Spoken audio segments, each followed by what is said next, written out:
24/7. ඔබලිත් එක්වන්නේ අද දෙරෙන 24/7 සමගින්.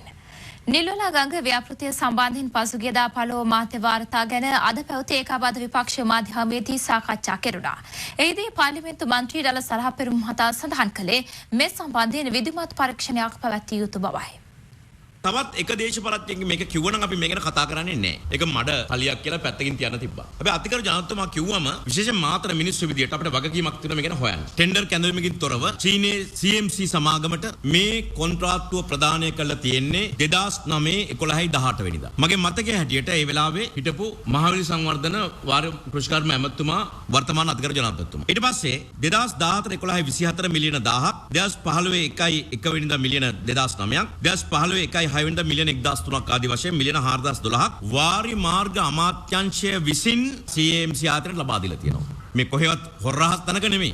මේ සම්බන්ධයෙන් අවබෝධතා ගිවිසුමක් අත්සන් කරලා තියෙනවා 2014 11 5 වෙනිදා වාරි මාර්ග ලේකම්තුමත් CMC සමාගමත් අතර. දෙවෙනි අවබෝධතා ගිවිසුම අත්සන් කරලා තියෙනවා 2014 11 28 වෙනිදා. මේ කාලය වෙනකොට වාරි මාර්ග ඇමතුමා නිමල් සිරිපාල සිල්වා මැතිතුමා. මේක එක වගන්තියක් තියෙනවා. භූගත පරීක්ෂණ කිරින්න සඳහා මුළු මුදලින් 5% මේ සමාගම වෙත ලබා දිය යුතුයි කියලා අවබෝධතා ගිවිසුමේ තියෙනවා. 5%ක මුදල සමාගම වෙත ලබා දීපු නැති නිසා ඒ නිසා වුන් තමන්ගේ කටයුතු පටන් අරන් නැහැ. ඒක තමයි සමාගම විසින් කියන දේ. අතිකරු ජනාධිපතිතුමාගේ ප්‍රකාශයට විශාල මාධ්‍ය ප්‍රචාරයක් ලැබිච්ච නිසා මගෙන් කීප දෙනෙක් කතා කරලා ඇහුවා මහින්ද රාජපක්ෂ මහත්තයාගේ මැතිවරණ ව්‍යාපාරයට මේ සල්ලි දුන්නා නේද කියලා. මාධ්‍ය සහෝදරයෝ ඇහුවා. එහෙම ගම්ම වෙන්න පුළුවන් අර්ථයක්. 2016 6 10 වෙනිදා මේ ආණ්ඩුව යටතේ ආර්ථික කළමනාකරණ කමිටුව ඇමතුරුන්ගෙන් ඉන්න කමිටුව කියනවා කැබිනට් සංදේශයක් ඉදිරිපත් කළා මේ මුදල දෙන්න කියලා. මේ ආණ්ඩුව ආපු ගමන් ප්‍රතිපත්ති මේ තීන්දුවක් ගත්තා. ටෙන්ඩර් කැඳවීමකින් තොරව කිසිම දෙයක් ක්‍රියාත්මක කරන්නේ නැහැ කියලා. ඒ හින්දා සමාගම කියනවා අවුරුද්දක් මේක යන හිටියා. හරියට වරාය නගරේ වගේ. චීනට ගියාම අගමැතිතුමා නිලධාරීන් ගියාම ජනාධිපතිතුමා ගියාම කරුණ කිව්වන් පස්සේ 2016 6 10 වෙනිදා ආර්ථික කළමනාකරණ කමිටුව කිව්වා කැබිනට් පේපර් දෙකක් ඉදිරිපත් කළා මේකට අවශ්‍ය අවසරය ගන්න. අපි දන්න තරමින් මේකයි වෙලා තියෙන්නේ. හැබැයි අපි වැරදි නම් අපිට තේරුම් ගත්ත විදිය වැරදි නම් අතිකරු ජනාධිපතිතුමාගේ වගකීම කඩිනමින්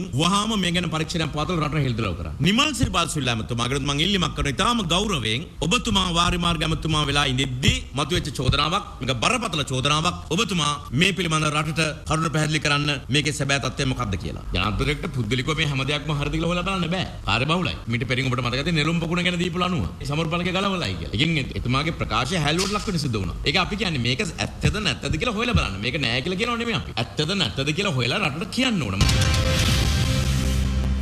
රථවාහන නීතිය සම්බන්ධයෙන් වැඩි කළ දඩමුදල බලාත්මක කිරීම සඳහා මෝටර් වත්ත ආඥා පනතේ සංශෝධන සිදු කිරීමට ඉදිරියේදී බලාපොරොත්තු වන බව සම කැබිනට් මාධ්‍ය ප්‍රකාශක අමාත්‍ය රාජිත සේනාරත්න මහතා පවසනවා.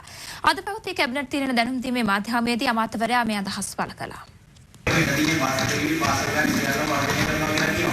දැන් ගිහිලා බලන්නකෝ ඊයේ පොලිම ලයිසන් ගන්න තියෙන පොලිම. ඒ කියන්නේ ඩ්‍රයිවර්ලා මෙච්චර කල් ඩ්‍රයිවිං ලයිසන් නැතුව එලවල තියෙනවා.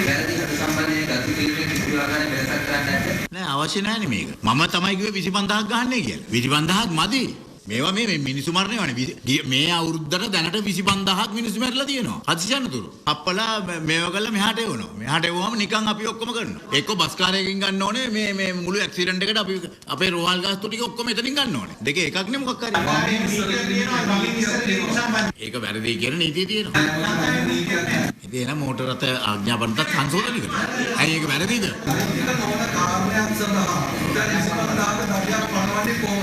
හරි දැන් නීතිය පැත්තක තියන්නකෝ. හරි වැරද්දක් තියෙනවනේ. මේ දඩ නීතිය ක්‍රියාත්මක වෙන්න තව රෙගුලේෂන්ස් ටිකක් රෙගුලේෂන් තියෙනවා. මේක පාර්ලිමේන්තුවටත් ගේන්න ඕනේ. ඒකෙදී මෝටර රථ ආඥා පනත සංශෝධනය කරනවා. සංශෝධනය කරන්නේ නැතුව මේක එකක්වත් කරන්න බෑ. මේ වාහනේ මේක වාහනයක්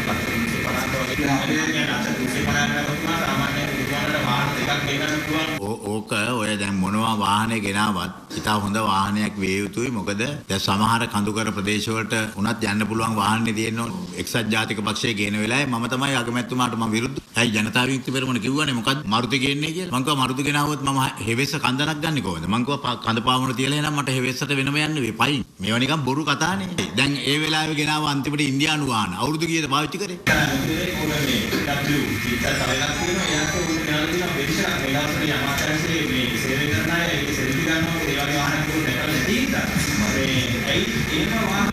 නෑ ඔය වගේ එකක් ගෙනාවයි කියලා මම දන්නේ නෑ කොහොමද මම දන්නේ එහෙම ගෙනලා තියෙනවද දැන් එකයි දිසයි මොකටද දිවාහාරය අවශ්‍ය වෙලා නිසා 24/7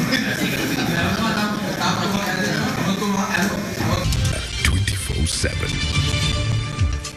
බියගම මාවල මණ්ඩිය බහුකාර්ය ගොඩනැගිල්ල විවෘත කිරීමට නියමිතව තිබූ අවස්ථාවේ එම ස්ථානයට කඩා වැදී කඩා කප්පල්කාරී ලෙස හැසිරුණු පුද්ගලයන් සම්බන්ධයෙන් නීතිය දැඩිව ක්‍රියාත්මක කරන බව රජය පවසනවා.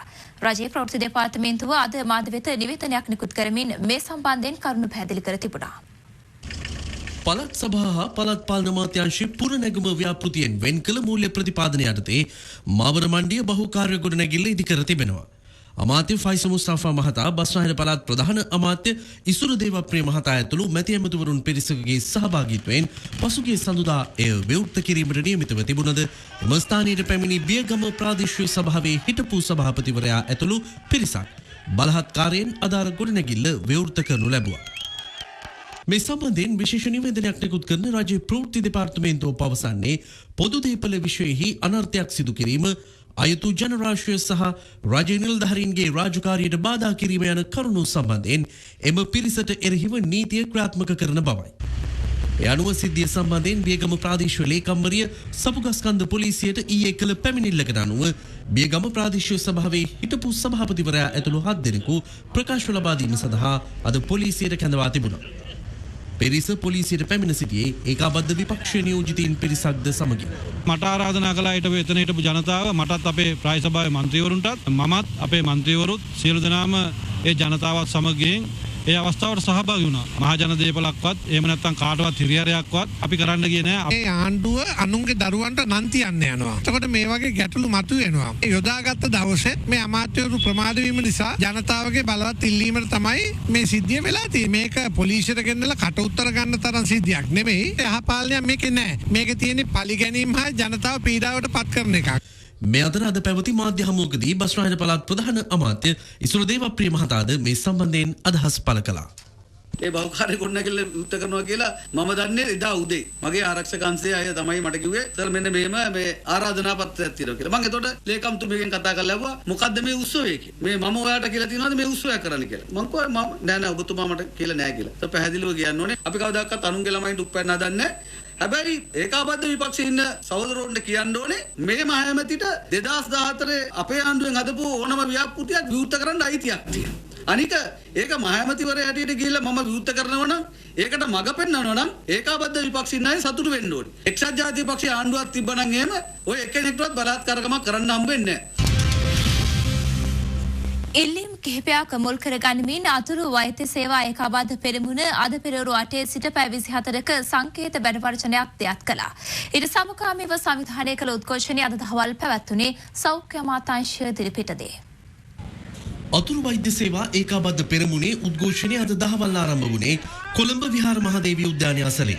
ඖෂධ සංයෝජක තනතුර අතුරු වෛද්‍ය සේවාවට අන්තර්ග්‍රහණය කිරීම නිසා අසාධාරණයක් සිදුවීම ඇතුළු වෘත්තීය ඉල්ලීම් කිහිපයක් මුල් කර ගනිමින් උද්ඝෝෂණය සංවිධානය කර තිබුණා.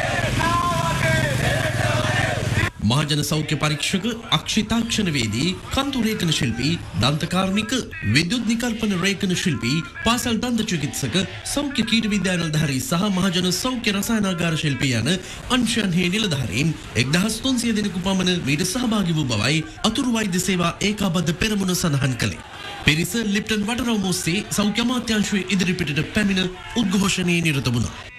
මේ අතර කම්කරු දෙපාර්තමේන්තුවේ නිලධාරීන් පිරිසක් ඉල්ලීම් ගණනාවක් මුල් කර ගනිමින් අද දහවල් පාර්ලිමේන්තු වටරවුම අසල විරෝධතාවක නිරත වුණා. මේදී පාර්ලිමේන්තු පාර පොලිස් මාර්ග බාධක යොදා වසා දමා ඇති ආකාරයෙන් මෙන්ම දැඩි ආරක්ෂාවක් යොදා ඇති ආකාරයද දක්නට ලැබුණු බවයි අද දෙරණ වාර්තාකරු සඳහන් කළේ. කෙසේ වෙතත් එම ස්ථානයට පැමිණි ජනතා විමුක්ති පෙරමුණේ නායක පාර්ලිමේන්තු මන්ත්‍රී අනුර කුමාර දිසානායක මහතා ලබා දුන් පොරොන්දු මත විරෝධතාකරුවන් පසුව විසිර ගියා. සැමට කලින් ප්‍රධාන ප්‍රවෘත්ති ප්‍රකාශය නිමාවට පත් කරනවා. යලිත් හමුවෙමු රාත්‍රී 8ට.